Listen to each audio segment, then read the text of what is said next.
Men bu sozlarni yozarkanman, har bir harf ko'z yoshlarimga qorishib, yuragimni ming bo'lakka parchalamoqda. Qalbimning eng tubida saqlagan, hech kimga aytolmagan, aytishga haqqim ham bo'lmagan o'sha mudhish sirimni bugun oq qog'ozga tokmoqchiman. Mening ismim sirligicha qolsin. Chunki mening qismatim qora la'nat tamg'asi bosilgan qismat. Men oddiy qiz emasman, men o'zining tugishgan akasiga ko'ngil qo'ygan, bu dunyoda tiriklayin do'zax olovida yonayotgan gunohkorman. Biz bir oilada, bir hovlida, bir ota-onaning mehri oqshida ulg'aydik. Akam mendan 4 yosh katta edi. Bolaligimni eslasam, faqat uning menga qilingan hamxo'rliklari ko'z oldimga keladi. U mening himoyachim, sirdoshim, eng yaqin do'stim edi. Yiqilib tushsam tizzamning qonini artib yupatgan ham, boshqalar xafa qilsa o'rtaga tushgan ham u edi. Bizni bolaligimiz hammada bo'lgani kabi bexubor, toza o'tdi. Ammo yillar o'tib, men ulg'aygan sari ichimda tushunarsiz, sirli va juda qo'rqinchli bir tuyg'u ildiz ota boshladi. 16 yoshga to'lgan bahorim edi. Bir kuni uning bog'da ishlab, terlab ketgan yuzini, kuchli qo'llarini va menga qarab jilmaygan ko'zlarini ko'rdim-u, yuragim negadir qattiq urib ketdi. Boshida bu hissiyotni tushunmadim. O'zimni aldadim. Lekin vaqt o'tgani sari unga shunchaki aka sifatida qaray olmasligimni anglab yetdim. Uning ovozini eshitsam vujudim titrar, uyga kelishini intizorlik bilan kutar, unga tasodifan tegib ketsam, butun tanamni elektr toki urgandek bo'lardi. Bu oddiy qardoshlik mehri emasdi. Bu butun borlig'imni egallab olayotgan telbalarcha kuydirguvchi bir ishq edi. Men o'zimdan nafratlanardim. Har kecha yig'lab Xudodan bu tuyg'ularni yuragimdan yulib tashlashini, meni bu azobdan xalos etishini yolvorardim. Ko'zguga qarab o'zimga la'natlar o'qirdim. Axir u sening qoning-ku. Qanday qilib bunday razil oyga borishing mumkin, derdim o'zimga o'zim. Lekin sevgi qachon aqlni tinglagan? Qachon o'z ixtiyori bilan kelib ketgan? Tuyg'ularim menga bo'ysunmasdi. Eng dahshatlisi shunda ediki, ko'p o'tmay u ham menga o'zgacha qarayotganini seza boshladim.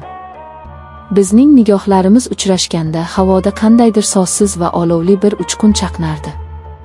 Biz bir-birimizdan qochishga urinardik, gaplashmaslikka harakat qilardik, lekin bu uzoqlashish olovga yog' sepish bilan teng bo'ldi. Kuzning seryomgir oqshomlarining birida uyda hammamiz yigilgan edik. Elektr chiroqlari o'chib qoldi. Men sham qidirib dahlizga chiqdim. U ham ortimdan chiqdi. Qorong'ulikda to'qnashib ketdik. Uning issiq nafasini yuzimda his qildim. O'sha lahzada u qo'limdan tutdi. Uning barmoqlari qaltirardi. Men boshqa chiday olmayman, dedi u pichirlab, ovozi azobdan titrab. Bilaman, bu gunoh. Bilaman, biz do'zaxga mahkummiz. Lekin men seni shunchaki singlimdek ko'rmayman. O'sha lahza osmon uzilib yerga tushgandek bo'ldi. Men ham uning ko'ksiga bosh qo'ydim va ichimda yig'ilib qolgan daryo-daryo yoshlarimni to'kdim. Biz o'sha kecha o'z tuyg'ularimizga asir tushdik. Bu biz uchun yagona baxtli damlar edi, lekin shu bilan birga qismatimizning fojiali yakuniga qo'yilgan ilk qadam bo'ldi. Bizning bu qora sevgimiz qorong'ulikda, pinhona, odamlarning ko'zidan yiroqda yashash kerak edi. O'z uyimizda, o'z ota-onamizning oldida xuddi jinoyatchilardek yashardik. Bir-birimizga faqat yashirincha qaray olar, kechalari hamma uxlab yotganda, faqat bir marta bir-birimizni ko'rib, dildagilarni aytish uchun yashirin uchrashardik. Bu qanday dahshatli ruhiy azob ekanligini hech kim tushunmaydi. Vijdon azobi va kuchli muhabbat o'rtasida biz har kuni olib tirilardik. Lekin sirlar qachondir oshkor bo'lishi aniq edi. Baxtimiz uzoqqa cho'zilmadi. Buni onamiz bilib qoldi. O'sha kungi qiyomatni eslash menga hozir ham olimdek og'ir. Uyimizda chinakamiga qiyomat bo'ldi. Onamning sochlarini yulib faryod chekishi, otamning qonga to'lgan ko'zlari va g'azabi hech qachon esimdan chiqmaydi. Otam akamni ayamay kaltakladi. Meni esa xonaga qamab qo'ydi. Sizlar bizning farzandimiz emassizlar.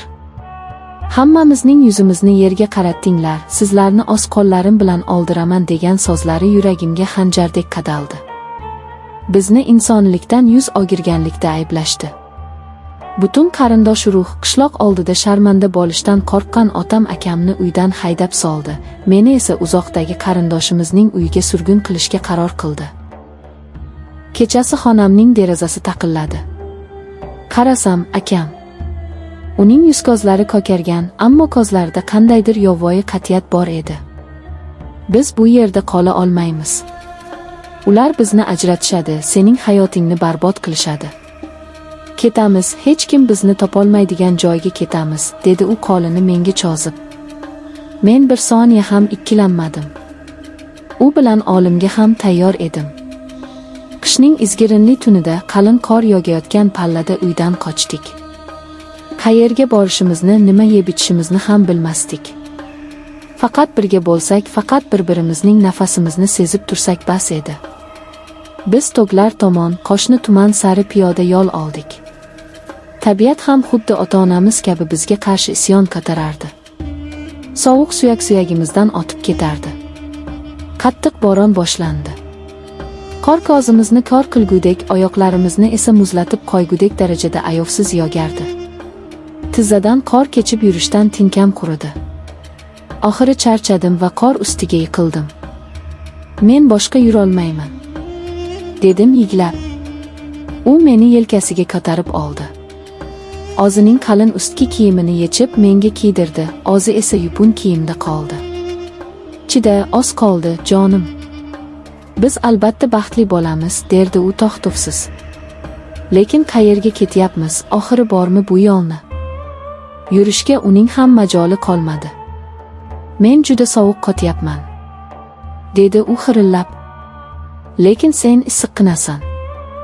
Men faryod urib uning yuzlarini ishqalardim, unga yopishib uni isitishga urinardim. Menga qara, ko'zingni och. Meni tashlab ketma, deb yolvorardim yiglab. U menga so'nggi bor shu qadar mehr va o'g'riq bilan qaradiki, bu qarashni umrimning oxirigacha unutmayman. Uning muzlab borayotgan lablari qulog'imga pichirladi. Meni kechir. Seni bu jahannamga men tortdim. Lekin Xudo haqqi, men seni hammadan ham ko'proq sevdim. Shu so'zlarni aytib, uning boshimga qo'yilgan og'ir qo'li pastga tushib ketdi.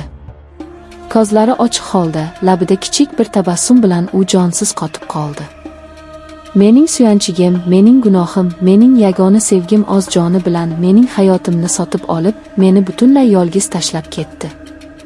Men o'sha mudhish tunda, muzlagan gorda akamning, sevikli insonimning murdasini quchoqlab tonggacha faryod urdim. Men tirik qoldim. Jismonan tirik qoldim.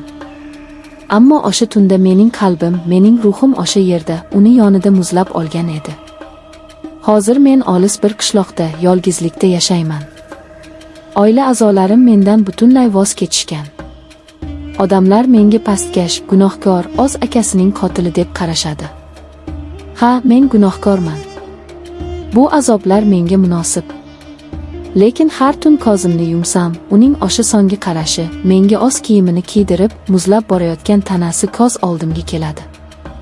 Men Xudodan faqat bitta narsani, tezroq jonimni olishini yolvorib so'rayman. Menga faqat olimgina najot bera oladi. Chunki umid qilamanki, narigi dunyoda Xudoning oldida qon rishtalari ahamiyatini yo'qotadi va biz do'zax olovida bo'lsa ham aka-singil emas, shunchaki bir-biriga intilgan oshiq sifatida abadiy birga bo'lamiz.